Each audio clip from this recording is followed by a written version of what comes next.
आज हम एक बात ऐसे मुद्दे पर करेंगे कि दरअसल राजस्थान के जोधपुर में किसान आंदोलित है। आंदोलित किस बात को लेकर के है? वो इस बात को लेकर के है कि उनकी कुछ मांगे हैं जिनके ऊपर सरकार अमल करे।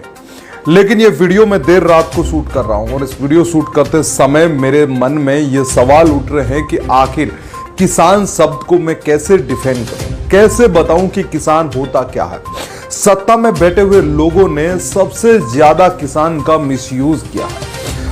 अगर किसी भी राजनीतिक पार्टी को अगर सत्ता में आना होगा तो उन्हें सबसे पहले किसान कौम को अपने साथ में लेना होगा और सबसे बड़ा लॉलीपॉप हमेशा वो किसान को थमाते हैं। ये मुझे दुख इस बात का होता है क्योंकि मैं खुद एक किसान परिवार से आता हूं और आज राजस्थान के जोधपुर के ओसिया के अंदर जो तिवरी ओसिया हाईवे है उस पर आंदोलित किसानों में से एक पुखराज ढोग्याल, जो पुखराज छात्र नेता भी है, छात्र संगठन से जुड़ा हुआ था, उनकी रहस्यमय तरीके से मौत हो गई। हालांकि बताया जा रहा है कि हृदय गति रुकने के कारण मौत हुई है, लेकिन ये चीजें मायने नहीं रखती है। दरअसल मायने यहां पर ये चीजें रखती है कि आखिर उस किसान का, वो किसान परेशान था तभी तो वहां पर उस धरने पर आए थे। लेकिन उस धरने में आने के बाद अगर उस परिवार का एक सदस्य चला जाता है तो उसके पिता पर क्या बीती होगी, उनके माता पिता जिन्होंने उन्हें बड़ा किया और एक किसान थे, तो ये समझ रहे होंगे कि आखिर उनका परिवार का ये सदस्य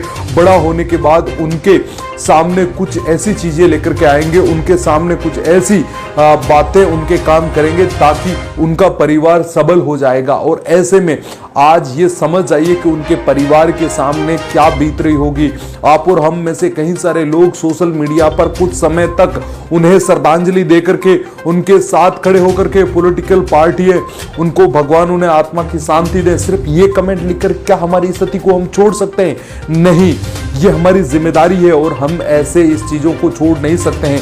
हमें ये सोचना होगा कि दरअसल किसान ऐसे क्यों हो रखा है, किसानों के साथ ऐसी चीजें क्यों हो रही है, किसान अपने आप को इस समय क्यों दुख में महसूस कर रहा है। जबकि कोई भी राजनीतिक पार्टियां चुनाव में आने से पहले यही वायदा करती है कि हमारी पार्टी सत्ता में आएगी तो हम किसानों के लिए एमएसपी दरों को बढ़ा देंगे, किसानों के लिए ऑनलाइन मंडियां लगा देंगे, हम किसानों के लिए जो खरीद और रबी और खरीफ की फसलों के लिए ऑनलाइन सब कुछ पोर्टल पर व्यवस्था कर देंगे, किसानों को खाद सुगम तरीके से मिलेगी, किसानों को कर्जा माफ हो जाएगा। लेकिन जैसे ही सत्ता शपथ ग्रहण होता है, पहले कैबिनेट की मीटिंग होती है, 50,000 का कर्जा माफ का ऐलान होता है, किसान भूल जाइए, 5 साल तक किसानों के ऊपर लाठियां चलेगी, किसानों के ऊपर हमले होंगे, किसानों को रोका जाएगा, किसानों को अपने हकों की आवाज को नहीं उठाना जगह। और जैसे ही 4.5 साल का वक्त पूरा हो जाएगा और दूसरी राजनीतिक पार्टी आएगी, वो कहेगी कि साल किसानों के ऊपर हमले किए थे, इस साल किसानों की स्थिति दयनीय रही और इस समय हम जब सत्ता में आएंगे तो हम किसानों के लिए ये कर देंगे। किसान फिर मोरा बन करके उन राजनीतिक पार्टियों को वोट दे देते हैं। लेकिन हकीकत साथियों ये है कि किसानों की सोचने वाला कोई नहीं है। मैं तो पहले तो आज इस हमारे कार्यक्रम के माध्यम से स्वर्गीय किसान परिवार से जुड़े हुए उस छात्र नेता को श्रद्धांजलि अर्पित करते हैं और अब फिर सीधे हुकूमत में बैठे हुए लोगों से और विधायक दिव्या मदेड़ा से भी मेरे सीधे सवाल है कि अगर आप इतने हितैषी होती तो आप उन किसानों के बीच में जाती, उस किसानों से वार्तालाप करती और राजस्थान के जिस विधानसभा क्षेत्र से आप आते हैं उस विधानसभा के किसान उद्वेलित है और अगर वो किसान उद्वेलित है तो आपकी जिम्मेदारी बनती है कि आप वहां पहुंच करके उन किसानों के सब्र का, उन किसानों के साथ ऐसा आश्वासन लेकर के जाएं और उन किसानों से व्यक्तिगत तौर पर मुलाकात करके ये बताएं कि हम आपके साथ खड़े हैं। ये सिर्फ आपकी वाहवाही प्रदर्शित करता है कि किस प्रकार से आप मतलबी हो, आप वोट के लिए राजनीति करते हो, आप किसानों के हितों की बात नहीं करते हो। शर्म आनी चाहिए आप जैसे लोग अपने आप के नाम के आगे किसान लगाते हैं और कहते हैं कि हम किसानों के रिप्रेजेंटेटिव है, हम किसानों के हितों की आवाज उठाते हैं। अगर ओसिया विधानसभा के अंदर किसान आत्महत्या करते हैं तो उनके घर पर जाने उस विधायक की जिम्मेदारी बनती है, विधायक का कर्तव्य बनता है कि वो उनके बीच में जाएं और ये उन्हें बताएं कि आखिर मेरे ओसिया का किसान क्यों आत्महत्या करने के लिए मजबूर है। और ये बात मैं दावे के साथ इसलिए कहता हूं कि वहां पर तमाम लोग जो पॉलिटिकली लोग हैं, जिनके आज मैं स्टेटमेंट देख रहा था, उनके लोगों के फेसबुक पेज के ऊपर पोस्ट देख रहा था, मुझे इस बात की शर्म आती है कि ऐसे लोग सोशल मीडिया पर तो स्टेटमेंट जरूर लगाते हैं, वो बताते हैं कि हम जो है उस पीड़ित परिवार के साथ हैं, लेकिन क्या आपने किसी ने उस पीड़ित परिवार को, उस किसान परिवार को सहायता के लिए आगे का रोड मैप क्या है, क्या उस परिवार में बीती होगी। उन्होंने अपने एक 22 साल के नौजवान को अपने परिवार के बीच से खो दिया होगा। उस पिता का क्या होगा जिनके सपनों में उनकी आंखों में वो सपने थे कि उनका बेटा बड़ा होकर के और उनके ही परिवार का नाम रोशन करेगा।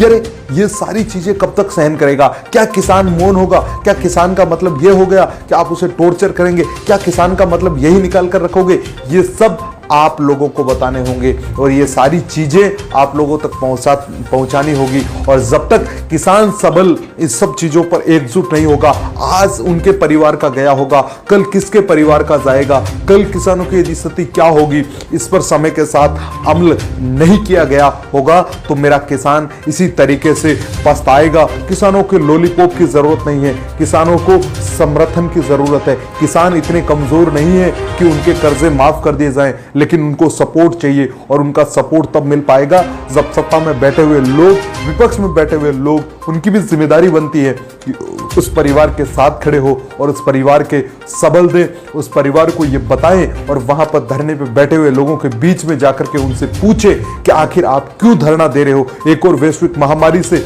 अगर एक एक किसान अगर वहां रहने से संक्रमित हो जाता है तो हुकूमत और सत्ता में बैठे हुए लोग और वहां की पॉलिटिकली पार्टियों की आंखों में ये क्यों नहीं रेंग रहा है कि 2000 के लगभग किसान प्रत्येक दिन वहां एक झुंड बना करके बैठे हैं? क्यों नहीं उनको उनकी मांगों के ऊपर फौरन तत्प्रभाव से मांग को मान लिया जाए और उन किसानों के समर्थन में उतर जाए? ये वही चीज है कि मैं मानता हूं कि ये सारी चीजें इसलिए हो रही है क्योंकि उन्हें वोट बैंक का डर था, उन्हें सत्ता में रहने का डर था और सत्ता मिल गई तो अब वो शेर बन गए हैं। अरे ये तो समझ जाइए कि अगर आपको जीरो से हीरो बनाने वाले 19 सीटों से अगर आपको 100 सीटों पर लाने वाले हैं तो वो किसान है, और अगर 100 सीटों से 19 सीटों पर फिर से ना लखे पटक दे वही यही किसान है। ये सारी चीजें एक पत्रकार होने के नाते मुझे दुख महसूस हो रहा है क्योंकि मैं भी एक किसान परिवार से आता हूं और मुझे भी जब परिस्थितियां सामने होती है तो अमूमन पता चलता है कि किस प्रकार से लोगों को ये लोग टॉर्चर करते हैं, किस प्रकार से किसानों को खदेड़ कर निकाला जाता है,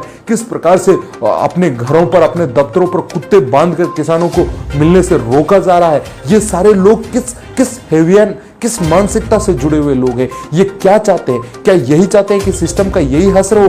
क्या यही चाहते हैं कि किसानों की इस प्रकार से दयनीय स्थिति हो? मैं मानता हूं माफ करना वक्त के साथ किसान जवाब देगा, और जिस दिन इस देश का किसान उठ करके चल दिया, जिस दिन इस देश के किसानों ने अपनी बातों को ऊपर आपसे सवाल करने सीधे तौर पर शुरू कर दिए, उस दिन आपको कोई बचाने वाला नहीं मिलेगा।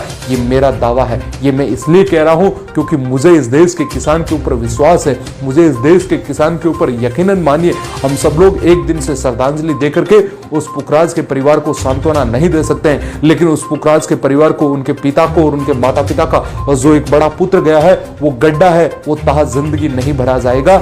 ये गड्ढा तब भरा जाएगा जब वहां पर जस्टिस मांग रहे किसानों को संपूर्ण अच्छे तरीके से न्याय मिल जाएगा। और न्याय की अपील लेने वाले इन किसानों के अगर साथ कोई खड़ा नहीं होता है तो किसान चुप नहीं बैठने वाले हैं, किसान मौन नहीं बैठने वाले हैं। और जिस दिन इस देश का अन्नदाता जाग गया, सड़कों पर उतर गया, तो आपका सिस्टम, आपकी पुलिस और आपके ये ब्यूरोक्रेट पड़े रहेंगे।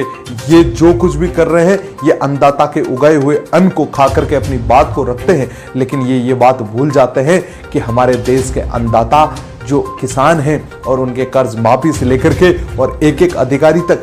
कल मैं कुछ पॉलिटिकल पार्टियों के लोगों की बात सुन रहा था, उन्होंने कहा हमने किसानों के कर्जे माफ कर दिए। अरे क्या बात कर रहे हो? मैं जानता हूं किसान एक एक जगह एक एक बैंक में, एक एक दफ्तर में जब 20 से 25 बार चक्कर नहीं काटता है तब तक उनकी बात को सुना नहीं जाता है, फॉर्म भरने वाले लोग नहीं मिलते हैं, और क्योंकि वो किसान आते हैं और बैंक के अधिकारी उन्हें धमकियां दे रहे हैं। ये कहां तक मंजूर होगा? इस देश का सिस्टम कतई मंजूर नहीं करेगा। और हम बात इसलिए कर रहे हैं क्योंकि ये सारी चीजें किसानों से जुड़ी हुई मुद्दे पर बात होती है, और इसीलिए मैं हमेशा मानता हूं कि मैं किसान परिवार से हूं, और चाहे मैं आज किसी भी पद पर हूं, कहीं पर भी बैठ करके अपनी बात को रख रहा हूं, लेकिन मेरा एक ही मोटिव है कि इस देश का अन्नदाता सबल हो, इस देश का अन्नदाता आत्मनिर्भर हो। और सत्ता में बैठे हुए लोग आत्मनिर्भर भारत की बात कर रहे हैं। जब आत्मनिर्भर किसान होगा तो भारत स्वतः ही आत्मनिर्भर हो जाएगा। शुक्रिया, बहुत बहुत धन्यवाद।